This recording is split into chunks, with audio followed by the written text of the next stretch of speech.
I'm fortunate to have my mother visiting this weekend, and one of the things that she did was purchase a little rake for all three of my children, and she had them all outside in the yard raking leaves, and they loved it. It was great. I was so happy about that because I think that may be the start of a leaf raking business of some sort. I mean, even the 3-year-old was out there raking leaves. He was having the best time. He wasn't really using the right end all the time, but he was having fun. And as I watched them, and I watched my mother out there with them raking leaves, I had one of those moments of generational awareness. You know what I mean? Like I saw them raking leaves, and I had this feeling of time and time passing, and like this moment of time where here they were, these generations together laughing and playing, and I looked up and you know, the leaves on the trees were so beautiful, so stunning, and my 8-year-old was saying to me, you know, like, what do we do about the rest of those up there? I was like, it's okay. I mean, they'll come down later. But I had this feeling of peace, that feeling that the world, just for a moment, was kind of all, you know, on the right track. And I think the world doesn't really get on the right track very much, especially for the whole world. But recently, when everyone was paying attention to those miners, those Chilean miners, wasn't that a moment too? Wasn't that? Everyone was listening for them, and everyone was waiting to see. I mean, after 17 days, they didn't even know if they were alive or dead. 17 days. And then 69 days, they were down there together. And I thought about this psalm. They're probably, the anguish of death is upon me, the horrors. Couldn't I just turn into a dove and fly away? Just be free from all of this. They must have been so mentally and physically taxed by being down there for 69 days. But what about those images that the whole world shared together of the little girl, the little daughter holding up the Chilean flag, and then as her father came up, before he was even unbuckled, and he was hugging the president of Chile, before he was even taking his buckles off, you could hear her voice cheering for her father. And then they embraced in this kind of loving embrace that you can't even imagine how much love was going on there between a father and a daughter after being away from each other and being in that much despair, that moment of hope and truth when all the miners came out. That was a moment when I feel as if the world, just for a little bit, was kind of all aligned on the same page, hoping and praying for those miners. And Paul, in this letter to Timothy, he's down in the dumps. He's down in prison. He knows it's going to be very, very, very soon where he will be executed by Nero.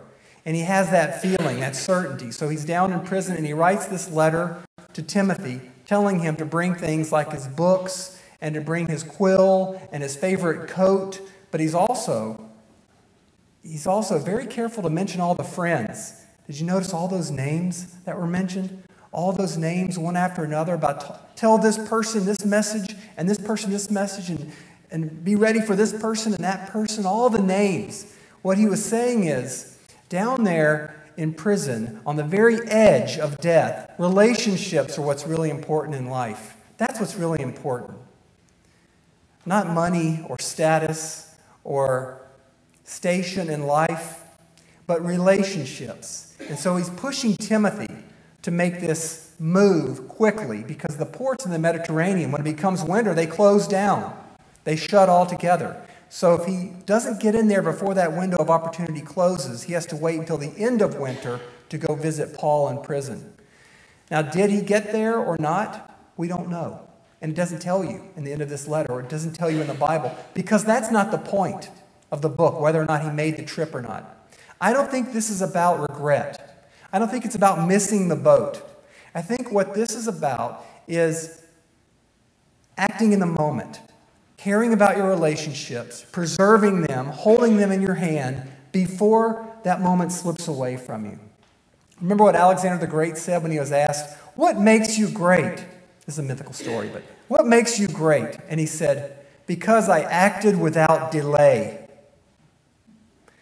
Now, of course, for Alexander, that meant, he marshaled his troops and crushed a civilization. But in our context, acting without delay means getting up the courage and putting away the procrastination and finding that person in our life, that loved one, that is out there that needs to hear the words that we hold for them. The words like, I love you, I miss you, I care about you, please forgive me, I want to see you, I want to see your smile. There's a poem I think you know, Before It's Too Late. If you have a tender message or a loving word to say, do not wait till you forget it, but whisper it today. The tender word unspoken, the letter never sent, the long-forgotten messages, the wealth of love unspent. For these, some hearts are breaking. For these, some loved ones wait. So then, show that you care for them before it is too late. It's so easy to put aside our loved ones, to wait until later, till a more convenient time. But Paul says to Timothy, come before winter.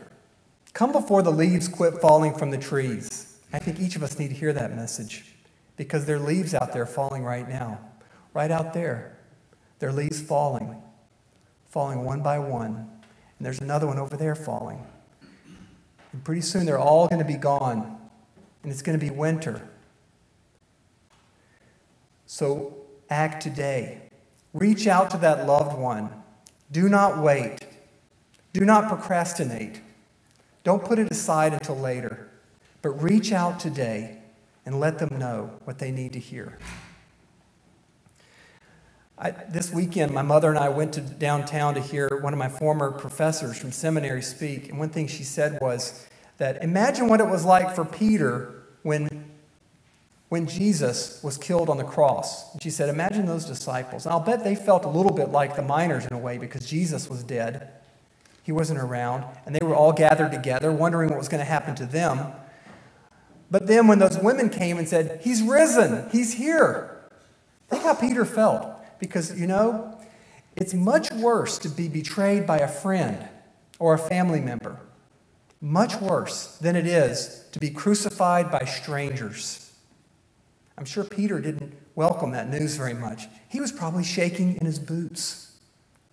But the message that Jesus brought was a message of love and a message that relationships are really what matter. And that is what he taught us about wintertime, that we may miss the boat.